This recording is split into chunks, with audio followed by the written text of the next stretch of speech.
طبیعت ما چگونه کار می‌کند؟ آیا نظمی بر آن حاکم است؟ این نظم چگونه است؟ اینها سوالاتی است که ذهن بشر را از بدو پیدایش بر روی کره خاک به خود مشغول داشته است. این سوالات هنوز نیز به همان قوت خود برای هر دانشمند و عامی مطرح است. علت امر این است که بدون شناخت چگونگی کارکرد طبیعت نمیتوان مسائل پیش روی را حل کرد و نیازهای خود را برطرف ساخت. در طول تاریخ شناخت انسان از طبیعت به تدریج تغییر کرده و تکامل یافته است. این شناخت حداقل از 4 مرحله گذشته است. ابتدایی ترین مرحله شناخت تجربی اولیه مربوط به بشر اولیه می باشد. شناختی که هدفش محیط بلاواسطه اطراف و حل مشکلات روزمره بوده است. به عنوان مثال رفتار حیوان مورد نظر چگونه است تا بتوان آن را راحت تر سیر کرد. رفتار یک رودخانه چگونه است تا بتوان از خطر طغیان آن در امان ماند و بیشترین استفاده را از آن نمود. این شناخت تجربی محدود به محیط زندگی، عملگرا و پراکنده بود. اینکه طبیعت دارای نظامی واحد است هنوز به ذهن بشر راه نیافته بود. روشن است که در این نگرش برای بسیاری از سوالات پاسخی روشن وجود نداشت. در واقع از نظر انسان‌های اولیه بر بقیه رفتارهای طبیعت نظمی حاکم نبوده، تحت اراده رب النوع‌های مختلف بودند. این رب النوع‌ها بودند که چون اراده می‌کردند سیل می‌آمد، خشکسالی می‌شد و زلزله رخ می‌داد. مرحله دوم شناخت فلسفی بود.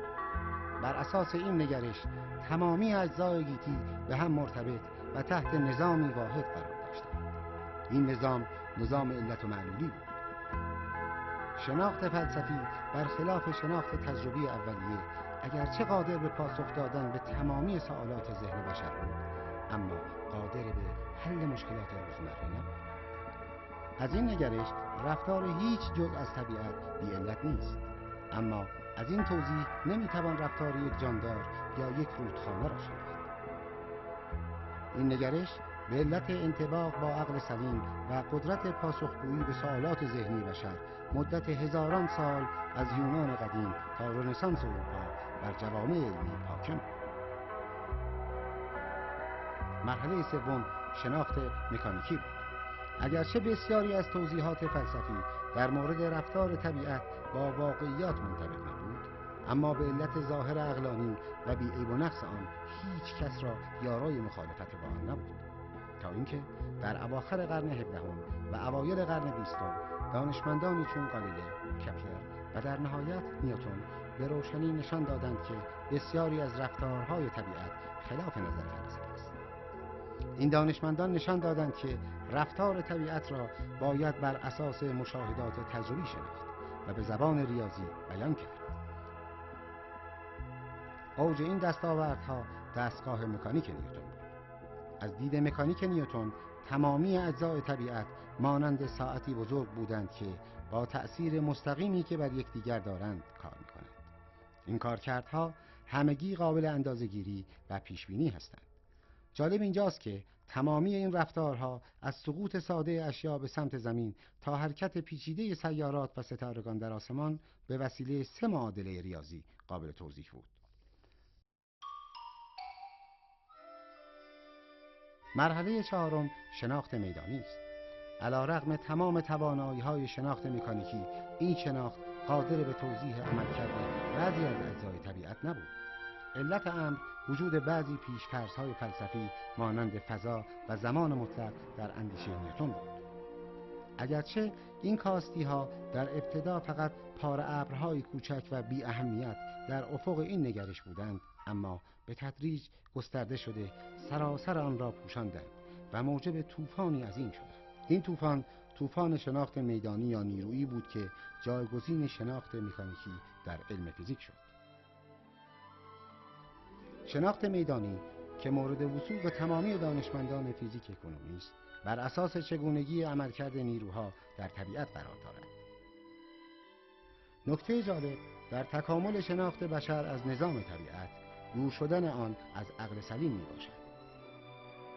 شناخت فلسفی کلاً بر اساس عقل سلیم بود. شناخت مکانیکی تا حدودی از عقل سلیم دور شد و در نهایت شناخت میدانی رابطه خود را کلاً با عقل سلیم قطع کرد. در مکانیک کوانتومی میدانها احتمال هر اتفاقی هرچند غریب و دور از عقل سلیم وجود دارد. حال به بررسی شناخت میدانی می‌پردازیم و موضوع را با چند سوال اساسی شروع می‌کنیم. چند نیرو در طبیعت وجود دارد؟ عملکرد آنها چگونه است؟ رابطه این نیروها با یکدیگر چیست؟ آیا وحدتی بین نیروها وجود دارد؟ اینها موضوعات اصلی در علم فیزیک نوین است. اعتقاد فیزیکدانان بر این است که تمامی خصوصیت جهان ما بر اساس چگونگی عملکرد نیروها قابل توضیح است. تاکنون وجود 4 نیرو در طبیعت شناخته شده است که عبارت است از نیروی گرانشی، الکترومغناطیسی، ضعیف و قوی میباشد. نیروی گرانشی را همه به خوبی میشناسیم و در زندگی روزمره دائما با آن سر و کار داریم. در کلیه حرکات برای حفظ تعادل به صورت خودآگاه یا ناخودآگاه با آن درگیریم. از سقوط اجسام به طرف زمین گرفته تا گردش سیارات به دور خورشید و حرکت ستارگان در فضای لایتناهی همه بر اساس نیروی گرانشی است. در مورد چگونگی عملکرد این نیرو از بدو تاریخ متفکرین به بررسی و اظهار نظر پرداختند. در مورد علت سقوط اجسام نظر بشر اولیه قاعده هر چیز به اصل خویش باز می‌گردد بود. توضیح ساده و قانع کننده. در مورد چگونگی سقوط اجسام نظر ارسطو این بود: جسمی که وزنش بیشتر باشد سریعتر سقوط می‌کند. توضیحی کاملا منطقی و معقول. این دیدگاه از یونان قدیم تا زمان گالیله یعنی قرن 17 بر ذهن بشر حاکم بود. گالیله نخستین فردی بود که در مورد این اصل ظاهرا مسلم به شک افتاد و به وسیله آزمایش تجربی خلاف آن را ثابت کرد. پس از آن رابرت هوک به رابطه فاصله اجرام و نیرویی که آنها در جذب یکدیگر اعمال می‌کنند پی برد. اما این نیوتن بود که در سال 1666 قوانین کلی مکانیک و از جمله قوانین جاذبه عمومی را دقیقاً کشف کرد و آن را به زبان ریاضی ارائه نمود. بر اساس قانون جاذبه عمومی نیوتن، اجرام نسبت به جرم و عکس مجذور فاصله بر روی یکدیگر اثر جاذبه دارند. این قوانین نه تنها سقوط اجسام به طرف زمین بلکه حرکات کلیه اجرام سماوی را به صورت دقیق توضیح می‌دهند. قوانین مکانیک نیوتن به حق یکی از بزرگترین دستاوردهای علمی بشر در طول تاریخ است.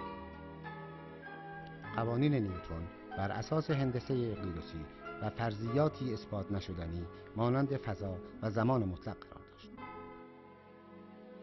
بر اساس دیدگاه نیوتن میتوان دستگاه مطلقی را تعریف نمود که مکان و زمان وقوع تمامی حوادث را بر اساس آن سنجید.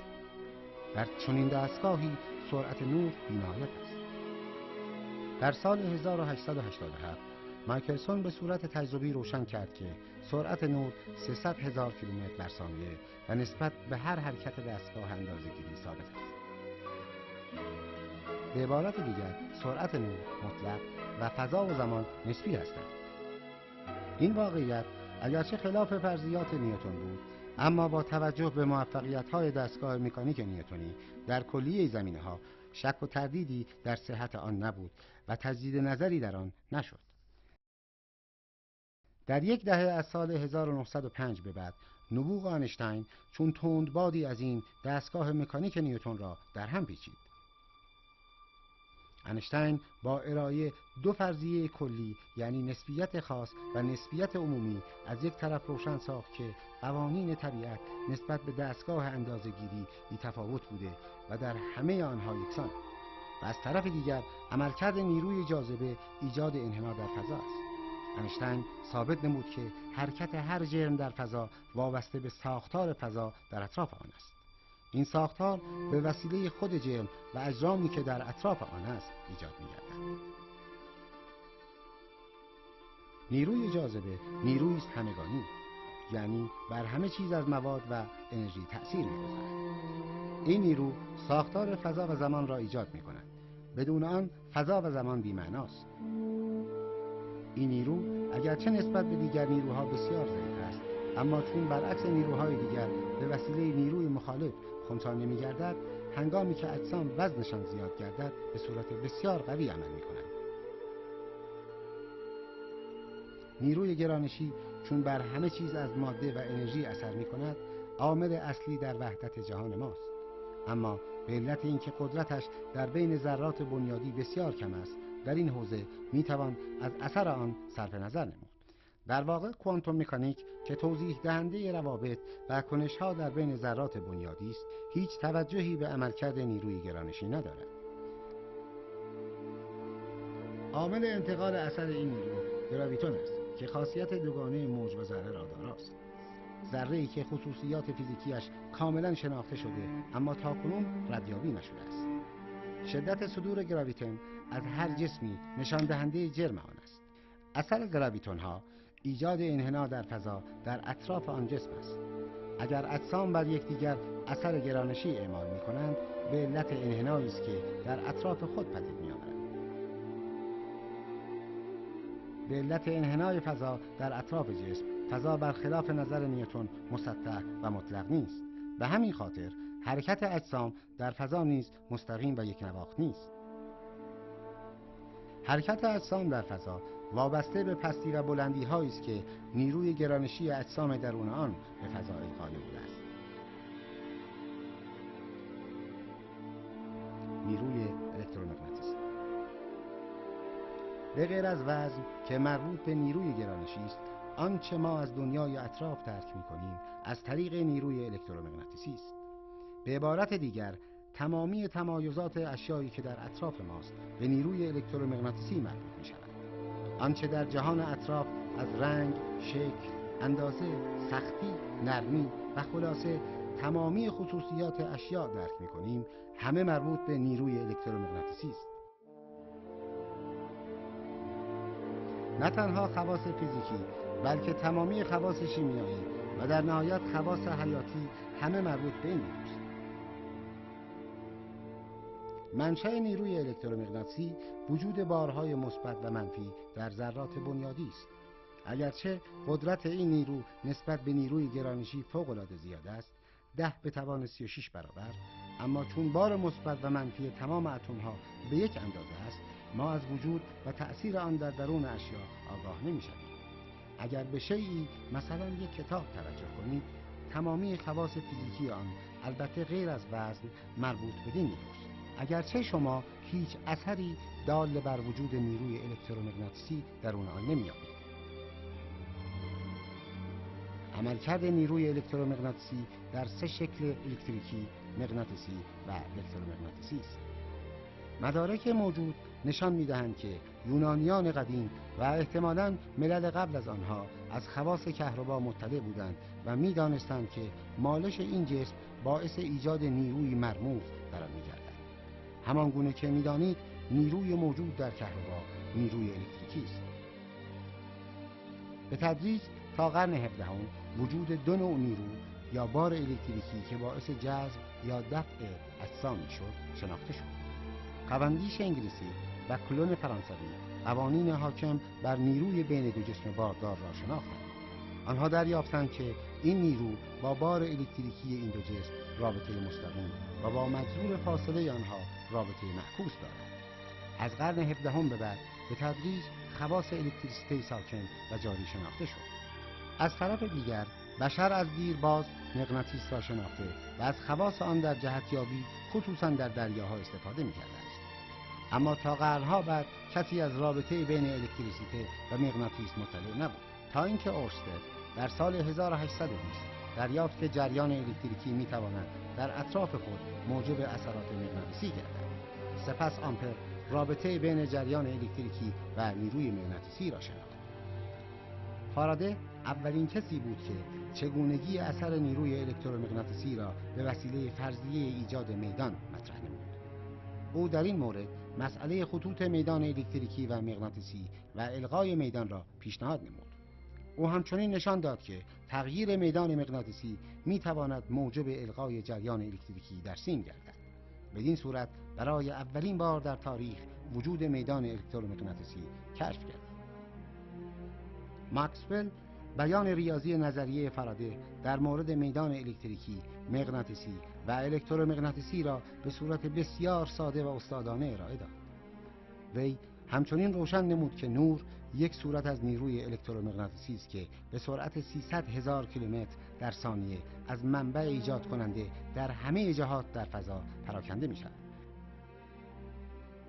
اگرچه قوانین ماکسول تمامی نمودهای میدان الکترومغناطیسی از میدان الکتریکی تا امواج الکترومغناطیسی را به خوبی شرح میداد، اما در توضیح چگونگی ساختمان اتم و تشعشعات ناشی از برانگیخته شدن مدار آنها با موفقیت چندانی روبرو نبود، تا اینکه در اوایل قرن گذشته ماکس پلانک حقیقت کوانتومی یا بستگی بودن تشعشعات الکترومغناطیسی را روشن نمود.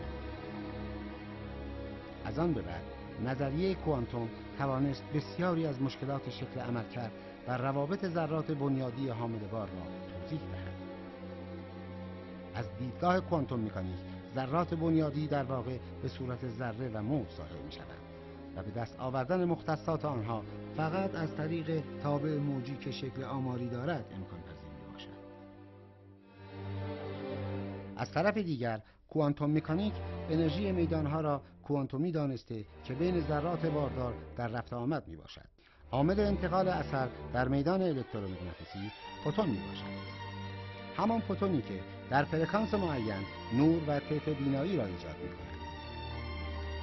فوتونها در واقع پیام‌آور شکل القا و عامل اثر میدان الکترومغناطیسی دارای دو خاصیت موجی و ذره‌ای توأماً هستند.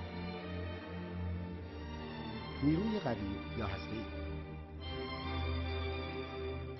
نیروی قوی نیرویی است که تا همین اواخر برای بشر ناشناخته بود. کشف آن نتیجه پیشرفت علم فیزیک جدید است. علت این امر این است که این نیرو محدود به هسته اتم هاست و بیرون از آن هیچ گونه تظاهری ندارد. با توجه به مدل اتم که الکترون های دارای بار منفی به دور هسته میچرخند، لاجرم هسته اتم باید دارای بار مثبت باشد و همین خاطر هسته را فیزیکدانان به نام پروتون نامیدند. از مطالعه جرم هسته سبکترین اتم یعنی هیدروژن روشن می‌گردد که وزن پروتون 1836 برابر الکترون است. اما جرم عنصر بعدی یعنی هلیوم که دارای 2 الکترون میباشد 4 برابر هیدروژن است. این مسئله باعث شد که دانشمندان به وجود ذره دیگری در هسته که نوترون نامیدند پی ببرند. کوشش‌ها در جهت کشف نوترون در سال 1932 به نتیجه رسید. چادویک موفق به کشف نوترون که دارای جرمی حدوداً 1839 برابر الکترون بود گردید. حال مدل هسته کامل گردید که شامل تعدادی پروتون و تقریباً به همان تعداد نوترون است. اما چگونه ممکن است که پروتون‌ها که دارای بار مثبتند در فضای کوچک هسته در کنار هم قرار گرفته از هم دور نشوند؟ بنابراین باید نیروی بسیار قوی‌تر از نیروی الکتریکی مانع پاشیدن هسته گردد. به همین خاطر نام این نیرو را نیروی قوی نهادند. این نیرو حدوداً 100 بار قوی‌تر از نیروی الکترومغناطیسی است. در طول زمان بر خانواده ذراتی که محصول نیروی قوی بودند افزوده شد که همه آنها را هادرون می‌نامند. در سال 1962 موری گلمن مدل جدیدی ارائه داد که همه هادرون‌ها از جمله پروتون و نوترون‌ها را حاصل ترکیب یک گروه ستایی از ذرات بنیادی معرفی می‌کرد. گلمان اسم این ذرات فرضی را کوارک گذاشت و یک گروه ستایی کوارک ها را به نام بالا، پایین و شگفت خواند. در طی چند سال روشن شد که کوارک ها ذرات واقعی هستند. بعداً مشخص شد که در هسته غیر از کوارک ذرات دیگری به نام گلوئون قرار دارد.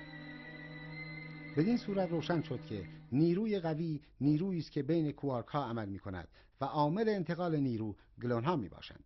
کوارک ها دارای بار معینی به نام رنگ می باشند که برخلاف بار الکتریکی 3 نوع به نام‌های قرمز، آبی و سبز می باشند.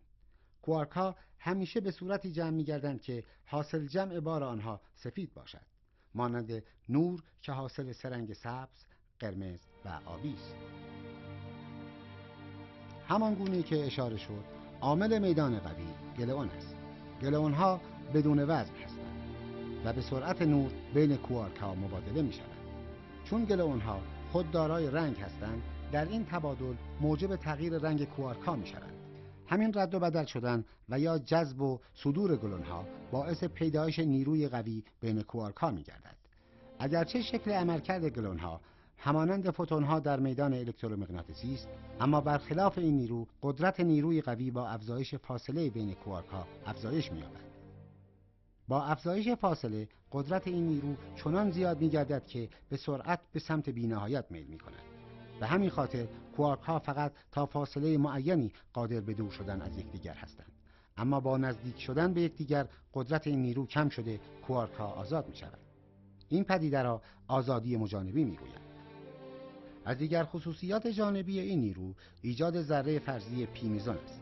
نتیجه این دو خصوصیت ایجاد نوترون و پروتون و پیوند آنها به یکدیگر و تولید هسته عناصر مختلف میباشد.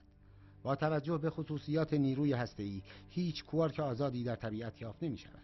حتی اگر نیروی به کار رفته برای جداسازی دو کوارک از یکدیگر بسیار زیاد باشد، در نهایت از این نیرو دو کوارک جدید پدید می‌آید که با کوارک‌های قدیمی جمع شده و دو جفت کوارک را ایجاد می‌کنند. نیروی ضعیف. این نیرو در ابعاد کوچکتر از هسته اتم عمل کرده موجب تجزیه ذرات آن می‌گردد و به همین دلیل آن را نیروی تجزیه‌گر نیز می‌نامند.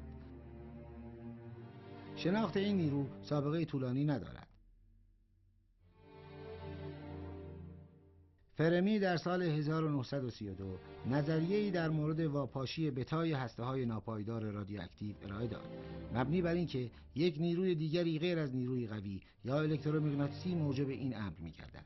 چون قدرت این نیرو در محاسبه با نیروهای دیگر ضعیف بود، آن را نیروی ضعیف نام نهاد. چگونگی عمل نیروی ضعیف برخلاف نیروهای دیگر کوتاه مدت بوده و دائمی نیست. عملکرد این نیرو منحصر به زمان واپاشی هسته بوده. قبل از وقوع آن هیچ اثری در سازوکار هسته ندارد. در واقع این نیرو مانند خللی در ساختمان هسته است که میتواند یکباره وارد عمل شده موجب واپاشی آن گردد. حال ببینیم که ذره حامل نیرو یا واسط میدان ضعیف چیست. از مهمترین مشخصه واسط میدان ضعیف این است که برخلاف نیروهای دیگر که جرم ندارند، دارای جرم زیاد حدوداً 100 برابر پروتون است. بنابراین در تبدیلات ضعیف جرم زیادی بین ذرات عمل کننده رد و بدل می شود. در طی بررسی‌های تجربی بر اساس تئوری سلام و واینبرگ روشن شد که نه یک عامل بلکه 3 عامل با جرم زیاد در واکنش ضعیف شرکت دارند که آنها را بوزن‌های برداری واسط یا به اختصار W مثبت، W منفی و Z می‌نامند. اگر نیروی ضعیف وجود نداشت، تمامی ذرات ناپایدار از نوترون‌ها و پروتون‌ها و هسته‌های سنگین همه پایدار می‌شدند و موجب ایجاد عناصر بسیار سنگین می‌گشتند. در آن صورت جهان با جهان کنونی تفاوت بسیار داشت. حال ببینیم نظر قرآن کریم در مورد نظام عالم چیست. قرآن نظام گیتی را حاصل اطاعت و تسلیم کامل تک تک اجزای آن به امر خداوند می‌داند. از نظر این کتاب همه عالم تابع این نظام واحد بوده و هیچ خدایی جز خدای یگانه در تنظیم این نظام دخالتی ندارد. قرآن در این مورد در آیه 19 سوره 21 چنین می‌فرماید: از برای اوست آنان که در آسمان‌ها و زمینند و آنان که در نزد اویند، از عبادت وی نه سرپیچند و نه پرستشند. همچنین آیه 20 از سوره 21: شبان روز بی آنکه سستی کنند به تسبیح او مشغول. تسبیح مصدر باب تفعیل از فعل سبحه است. سبحه به معنی شنا کرد است. بنابراین باب تفعیل آن متعدی و به معنای به شنا واداشتن یا شناور ساختن می باشد. با این توضیح معنی دقیق آیه فوق این است: برای خدا آنچه در آسمان ها و زمین است به شنا وامی دارد. در تایید این نظر در آیه 43 سوره 21 آمده است: اوست آن که شب و روز و خورشید و ماه را آفرید که هر یک در فلکی شناورند. حال اگر خورشید و ماه هر یک در فلکی معین شنا می‌کنند، این شکل شناوری که برای آنها محتوم و جبری است از چه طریقی اعمال می‌شود؟ قرآن این شناوری را به دیگر اجرام سماوی نسبت می‌دهد، همانطوری که در آیه 1 سوره 62 می‌فرماید: هر چه در آسمان و زمین است برای خدا به شنا وانمود. به عبارت دیگر نظام جهان از دیدگاه قرآن به شکلی است که حرکت هر جزء از اجزای طبیعت تحت تأثیر شناورسازی دیگر اجزای طبیعت است. این نظام تسبیحی است. بنابراین از نظر قرآن جهان طبیعت به منزله اقیانوسی است که تمام اشیاء در آن قرار دارند و هر شیئی در ضمن اینکه دیگران را تحت تأثیر خود قرار داده و به شکلی به شناوری وامی دارد، خود نیز متأثر از تأثیر دیگران بر این اقیانوس قرار گرفته به شنا در مسیری مشخص مجبور می شود. قرآن در مورد چگونگی رفتار همه اشیاء از کلمه تسبیح استفاده می کند. به آیه 44 از سوره 17 توجه کنید: و چیزی نیست مگر آنکه در ستایش خداوند به شناوری وادار می سازد، ولیکن شما چگونگی شناور ساختن آنها را در نمی‌یابید. قرآن در آیات متعدد خود این شناور ساختن را توضیح داده است.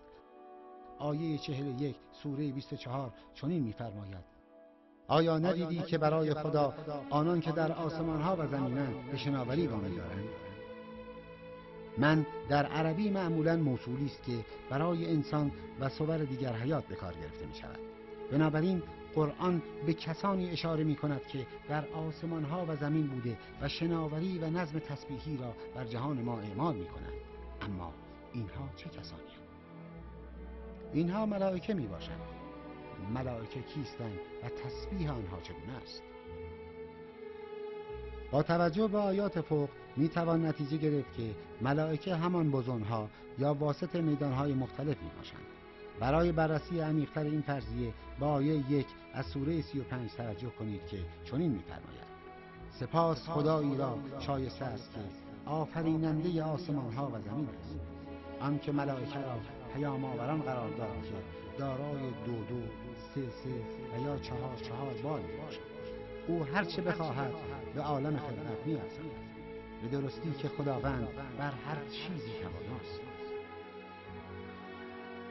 این آیه یکی از پیچیده ترین آیات متشابه قرآن میباشد و تنها آیه قرآنی است که به ذکر خصوصیات ملائکه پرداخته آنها را به صورت دقیق توضیح می‌دهد.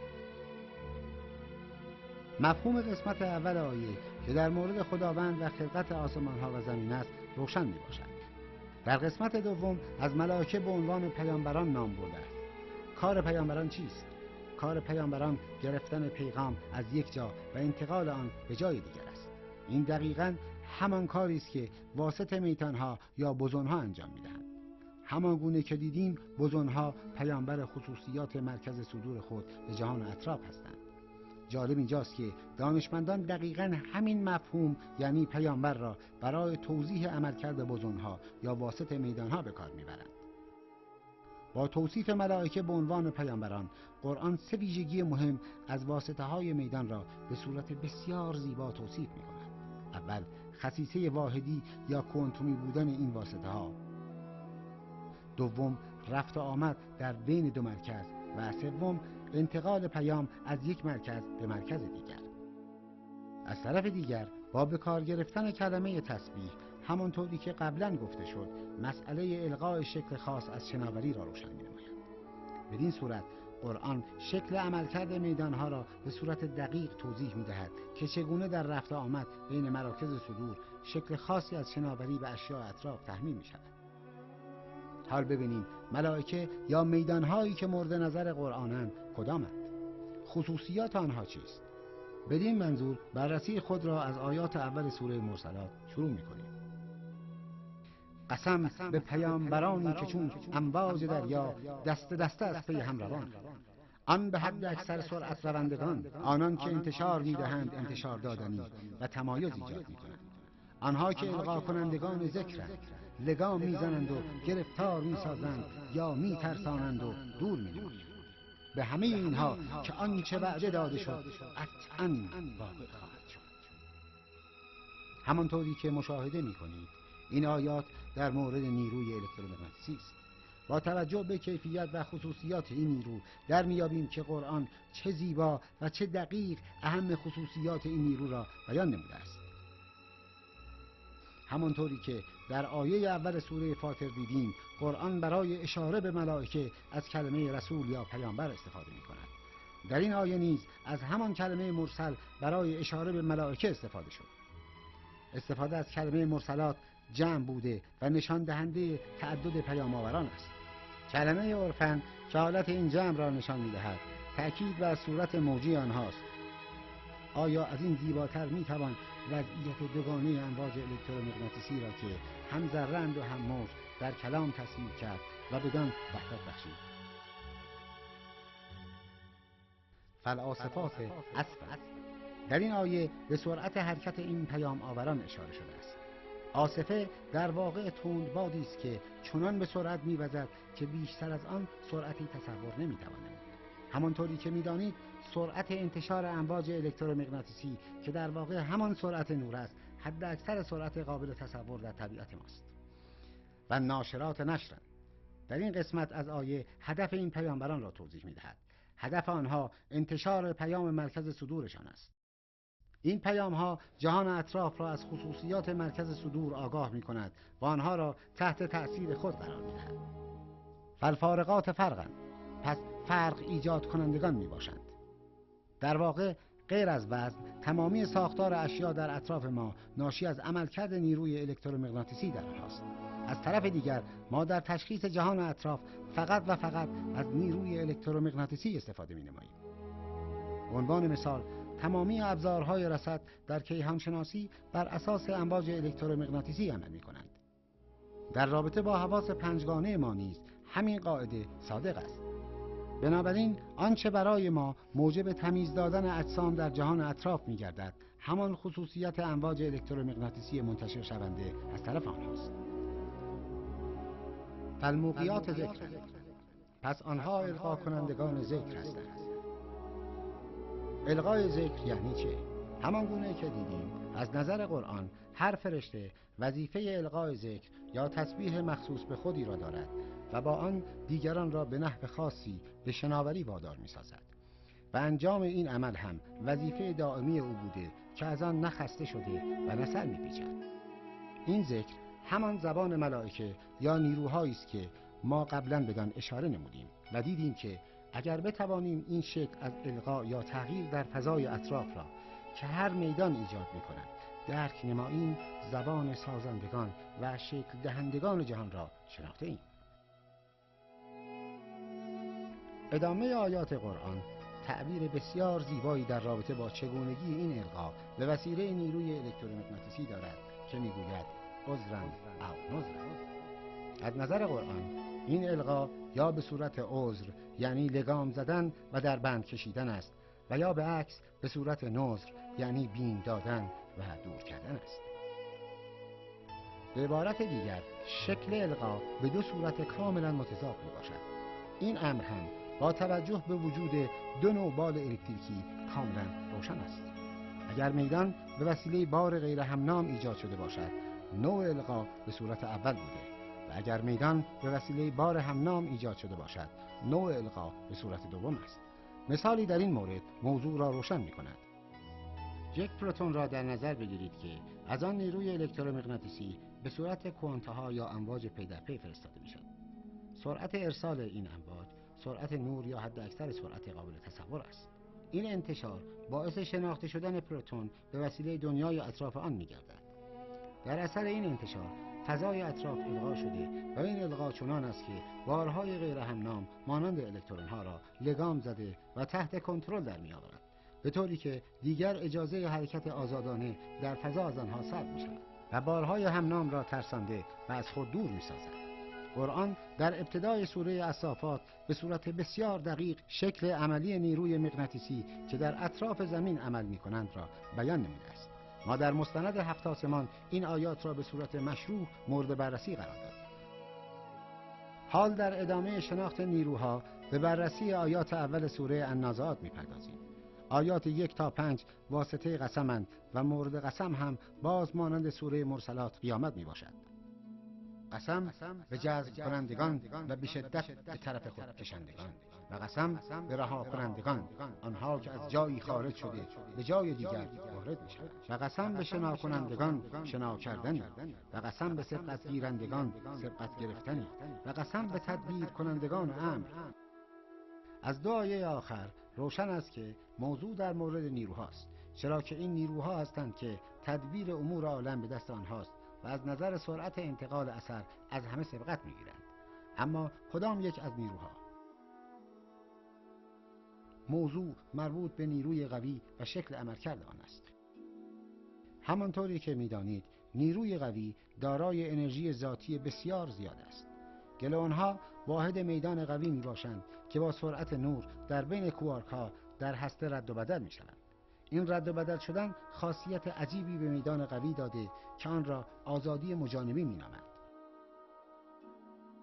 سوگند به آنها که به قوت و شدت می گیرند و جذب می کنند. سوگند به آنها که بند را باز کرده و رها می کنند. آنها که از جایی خارج شده و به جای دیگر وارد می شوند. این دو آیه به چگونگی عملکرد گلئونها واحد انرژی میدان قوی اشاره کرده آزادی مجانبی را شرح می‌دهد. این گلئونها هستند که از کوارکی خارج و به کوارک دیگر داخل می‌شوند. اما همانطوری که می‌دانید این نیرو دو عمل کاملا متضاد را انجام می‌دهد. یکی این که به شدت و قوت کوارک را جذب نموده اجازه فرار را نمی‌دهد، اما در عین حال در محدوده آن را آزاد گذاشته و رها می‌کند. آیه سوم می‌فرماید و شنا کنندگان شنا کردنی. همانطوری که می‌دانید نیروی قوی در هسته و در درون پروتون و نوترون ها عمل می‌کنند. هر کدام از این ذرات مانند دریایی از گلئون میباشند که کوارک ها در آن شناورند. در آیه چهارم می‌فرماید و سبقت گیرندگان چه سبقت گرفتنی. سرعت انتقال گلئون ها در بین کوارک ها همانطوری که می‌دانید برابر سرعت نور، یعنی بالاترین سرعت هاست. در آیه پنجم آمده است پس تدبیر کنندگان امری. این امر در واقع تنظیم امور در درون هسته هاست که موجب ایجاد عناصر مختلف در جهان می‌گردد. در ادامه بررسی نظر قرآن در مورد نیروها در طبیعت با آیات اول سوره الذاریات می‌پردازیم. قسم به پراکنده کنندگان و پاشندگان پاشیدنی. پس به آنها که وزنی را حمل می‌کنند، پس به آنها که با آسانی روانند و بدانها که امری را قسمت می‌کنند، به درستی که قیامت هر آینه واقع شونده است. از دقت بر روی این آیات به سادگی روشن می‌گردد که موضوع در مورد نیروی ضعیف است. همانطوری که می‌دانید کار این نیرو در طبیعت شکستن و پاشیدن هسته‌های ناپایدار رادیواکتیو است. این عمل اصلی نیروی ضعیف را آیه اول به روشنی بیان و تأکید می‌کند. آیه دوم به مشخصات عمده این نیرو اشاره دارد و آن اینکه واسط این میدان یعنی W و Z برخلاف دیگر بوزون‌ها دارای جرم میباشند. آیه سوم اشاره بدین امر میکند که علی‌رغم سنگین وزن بودن این واسطه های میدان آنها به سادگی در جریان میباشند. باز همانطوری که میدانید اگرچه این واسطه ها سرعتشان به سرعت نور نمیرسد، اما در عین حال دارای سرعتی بسیار زیاد در حدود کسری از سرعت نور میباشند. در آیه آخر چنین آمده است: قسم به تقسیم کنندگان امر. اگرچه قدرت ذاتی نیروی ضعیف در مقایسه با دو نیروی قوی و الکترومغناطیسی بسیار کم است، اما این نیرو نقش بسیار مهمی در تقسیم و تنظیم عناصر طبیعت به عهده دارد. اگر نیروی ضعیف در طبیعت نبود، جهان ما با جهان کنونی تفاوت بسیار زیادی داشت. اصولاً تصور این که جهان بدون نیروی ضعیف چگونه خواهد بود قدری مشکل است. در چنین جهانی هیچ هسته‌ای به علت جرم زیاد تجزیه نمی‌شد. لذا اتم‌ها و عناصر بسیار بسیار سنگین‌تری در طبیعت وجود داشت. مولکول‌ها و مواد وضعیتی بسیار متنوع‌تر و پیچیده‌تر از وضعیت حال داشتند. اما در عین حال جهان ناپایدار بود، چرا که هسته‌های بسیار سنگین تحت تأثیر جرم بالایشان در هم رفته با یکدیگر ادغام می‌شدند. این هسته‌ها در اثر هر ضربه ساده‌ای ترک خورده تکه تکه می‌شدند. حال به بررسی خصوصیات آخرین نیرو، یعنی نیروی گرانشی از دیدگاه قرآن کریم می‌پردازیم. خصوصیات نیروی گرانشی برعکس آنچه تصور می‌شد بسیار متنوع و پیچیده است، اما از همه اساسی‌تر و مهمتر این که این نیرو به فضا انحنا می‌بخشد. اجرامی که در فضا هستند متناسب با جرم خود به فضای اطراف این انحنا را القا می‌کنند. وجود این انحنا در فضا باعث می‌گردد که نزدیکترین مسافت بین دو نقطه خط مستقیم نبوده بلکه خط منحنی باشد. مسیر حرکت اجرام در فضا که در واقع کوتاه‌ترین فاصله نیز میباشد عبارت است از پایین‌ترین سطح انرژی گرانشی حاصل از برخورد انحناهای فضای اطراف است. این مسیر به خط ژئودزیک معروف است. حال ببینیم که در مورد این مهمترین خصوصیت میدان گرانشی قرآن چه می‌فرماید. آیه 7 سوره 51 و السماء ذات الحبک. حبک جمع حبیکه است. برای روشن شدن بهتر معانی این کلمه عین توضیح کتاب لغت المنجد را در اینجا می‌آوریم. راهی که بین دسته‌های مو و مانند آن است چنان که می‌گویند سرش حبک است، یعنی اینکه موهایش به وسیله چین و شکنها قسمت قسمت شده است، مانند آب راکد و یا شن صحرا که در اثر وزش باد مجعد و دارای چین و شکن شده و در بین آنها راه‌هایی پدید می‌آید، مسیر ستارگان در آسمان. بنابراین معنی آیه چنین است: قسم به آسمان و فضایی که دارای راه‌هایی است که در اثر چین و شکن در آن پدید آمده، چین و شکنی که در اثر وزش ایجاد شده است. همانطوری که دیدیم اثر نیروی گرانشی دقیقاً چنین حالتی را به فضای گیتی ما می‌دهد. وزش ذرات گراویتون از اجسام در فضا باعث القای چین و شکن در آن می‌شود. وجود این چین و شکن‌ها در فضا باعث ایجاد خطوط ژئودزیک یا راه‌هایی می‌گردد که کلیه اجرام فضایی در طول آنها حرکت می‌کنند. در این کلام بسیار مختصر سه خصوصیت اصلی و کلی نیروی گرانشی مطرح شده است. اول وجود راه‌های معین در فضا به عنوان مسیر ستارگان و دیگر اجرام آسمانی. دوم وجود انحنا در فضا که این مسیرها در اثر آنها ایجاد شده‌اند. سوم وزش بادهای تندی که این انحناها را در فضا ایجاد می‌نماید. در مورد مسیر اجرام در فضا باید گفت که از نظر قرآن راه‌های فضایی که اجرام آسمانی در طول آنها حرکت می‌کنند وابسته به چین و شکن‌هایی است که در درون فضا ایجاد شده‌اند، مسیری که دارای پایین‌ترین سطح انرژی است. قرآن در همین رابطه در مورد خورشید می‌فرماید: و خورشید برای یافتن محل استقراری در جریان است و این تقدیر خداوند مقتدر و داناست.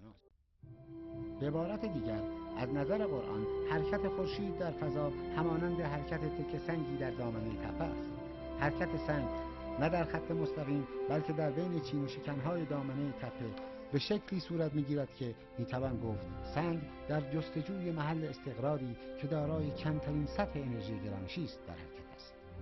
مواردی که ذکر شد از مهمترین خصوصیات نیروی گرانشی است، اما این نیرو از نظر قرآن دارای خصوصیات دیگری نیز میباشد. ببینیم این کتاب در مورد آنها چه میفرماید. آیه 47 سوره 51: و فضا را به نیرویی بنا کردیم و احاطه کننده ایم. در این آیه چگونگی ایجاد فضا را قرآن توضیح میدهد. از نظر عامه مردم فضا به جای خالی گفته می شود که هر طرف تا بینهایت گسترش یافته است. این تصور حتی در جامعه علمی تا اوایل قرن 20 نیز ادامه داشت، تا اینکه انشتین با تئوری نسبیت عمومی در مورد چگونگی ایجاد و وضعیت فضا تحت تأثیر نیروی گرانشی این تصور را فرو ریخت. قرآن در آیه فوق در مورد فضا دو نکته بسیار مهم را مطرح می‌کند. اول اینکه فضا ساخته و بنا نهاده شده است.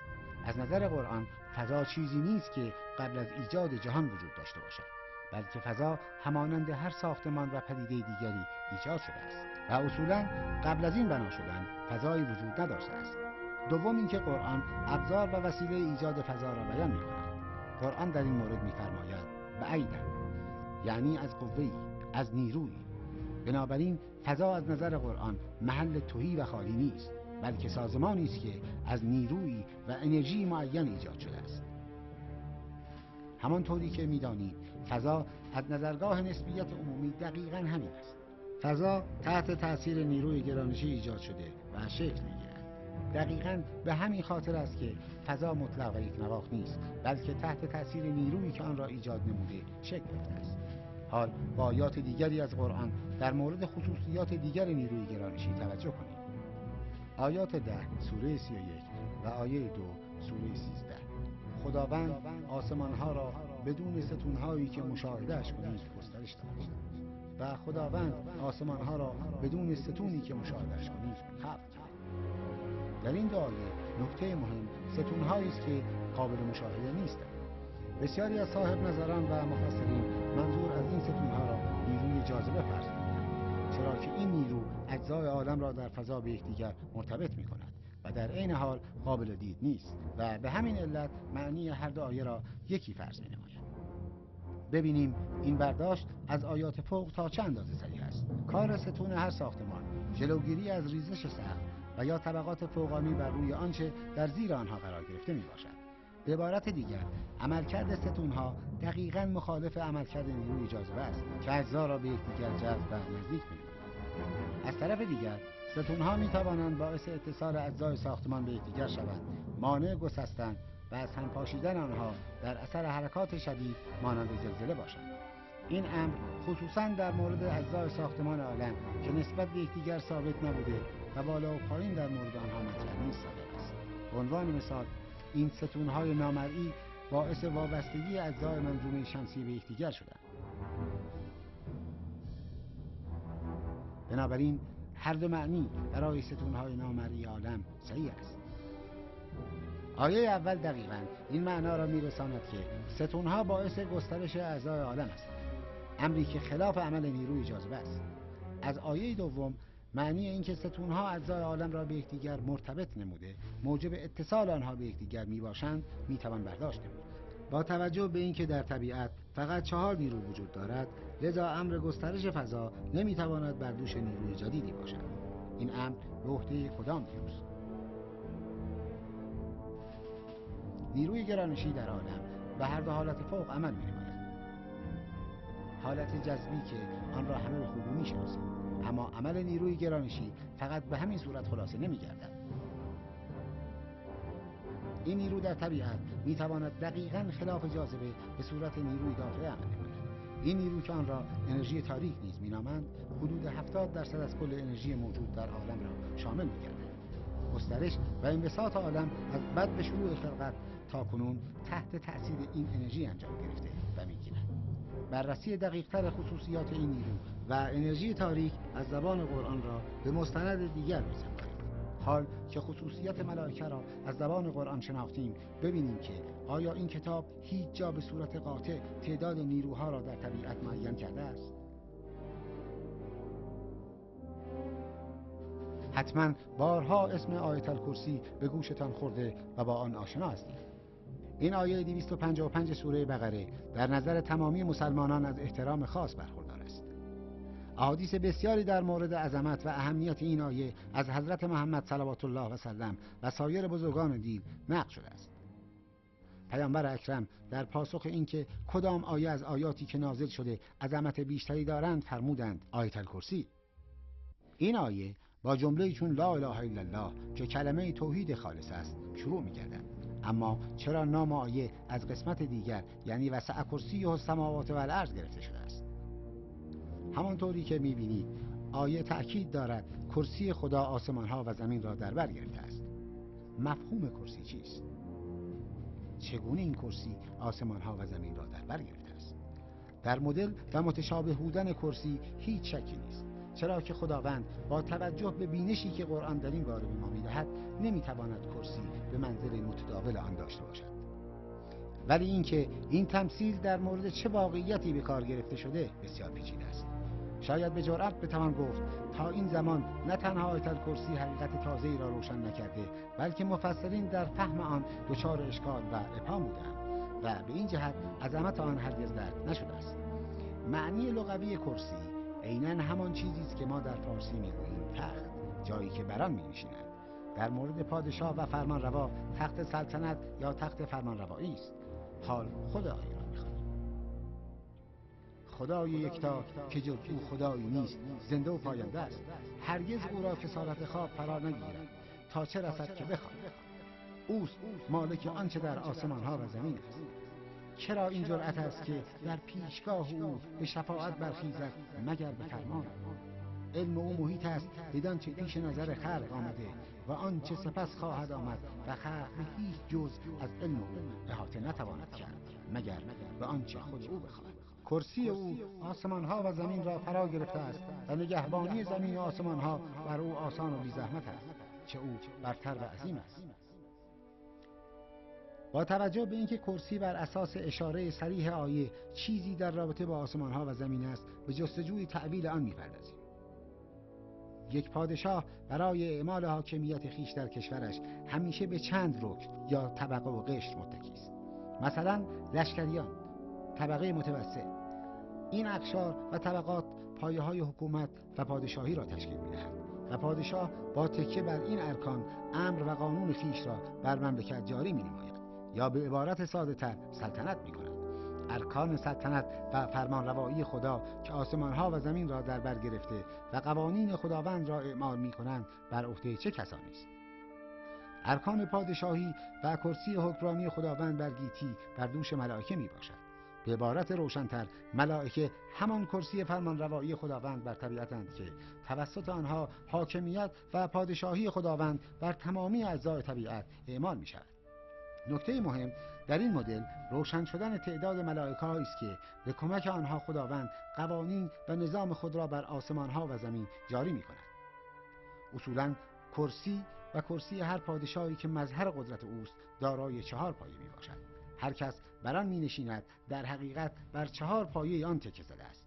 بنابراین میتوان نتیجه گرفت که ارکان سلطنت خداوند در طبیعت نیز 4 عددند، یا به عبارت دیگر از نظر قرآن 4 نوع ملک یا نیرو پایه‌های حکومت و فرمانروایی خداوند را در طبیعت تشکیل میدهند. در مبحث نیروها هم دیدیم که نظر غالب این است که تمامی روابط دنیای فیزیکی، آسمان‌ها و زمین میتوان بر پایه 4 نیرو بیان کرد: گرانشی، الکترومغناطیسی، ضعیف و قوی. هیچ رابطه‌ای بین اجزای طبیعت جز بر پایه قوانین و نظامی که این 4 نیرو تحمیل می‌کنند صورت نمی‌گیرد. با روشن شدن تعبیر کرسی، معنی قسمت دیگر آن نیز مشخص می‌گردد. به چیزی از دانش او احاطه نمی‌توان یافت جز بدانچه او بخواهد. دیدیم هدف نهایی علم فیزیک دستیابی به طرز کار نیروهاست. اگر به بیان ریاضی چگونگی عملکرد نیروها برسیم، یعنی به آنها احاطه علمی پیدا کنیم، هیچ حادثه‌ای در جهان فیزیکی برای ما مشهود نخواهد. این آیه دلالت دارد بر این که جز به آنچه خدا برای بشر خواسته به چیزی از علم او نمیتوان احاطه یافت. این جز همان شناخت کرسی است. مگر غیر از کرسی یا 4 نیرو در طبیعت چیز دیگری وجود دارد؟ بله، از نظر قرآن عرش هم در طبیعت وجود دارد. مبحث جالبی که ما در مستندهای آتی بدان می‌پردازیم. اعتقاد به کرسی در ادیان یهود و مسیحیت نیز وجود دارد. در کتاب حزقیل باب اول به مرکبای خداوند اشاره شده است. مرکبا در عبری به معنای مرکب، عرابه، کرسی یا تخت پادشاهی است. در این باب در توصیف مرکبا چنین آمده است که دارای 4 چرخ یا 4 ستون است که هر یک از آنها فرشته‌ای خاص با 4 بال میباشد. از آنجا که مرکبای خداوند در رابطه با موضوع خلقت گیتی مطرح شده است، بعضی از ارباب دین یهود 4 فرشته را 4 رکن جهان همانند آب، هوا، خاک و آتش فرض کردند. 4 رکنی که در تعامل دائمی با یکدیگر تمامی نمودهای طبیعت را ایجاد کردند. نکته بسیار جالب در مورد باب اول کتاب حزقیل، خصوصاً موضوع مرکبا، این است که در تمامی آموزش‌های قوم یهود تأکید فراوان بر متشابه بودن آن است و تأکید بر اینکه حقیقتی عمیق در کلهان قرار دارد و آن را نباید به صورت ظاهری باور نمود. تصور اینکه خداوند صاحب تخت پادشاهی است تصوری نادرست است و موجب گمراهی فرد می‌گردد. بدین صورت قرآن پس از 3300 سال پیچیده ترین قسمت از تورات یعنی باب اول کتاب حزقیل را روشن می کند. تعویل مرکبا به عنوان نیروهای چهارگانه در طبیعت نشانگر حقانیت تورات به عنوان یک کتاب آسمانی است، همان گونه که قرآن می‌فرماید فالمؤمنون کل آمن بالله و الملائکه و کتبه و رسله لا نفرق بین احد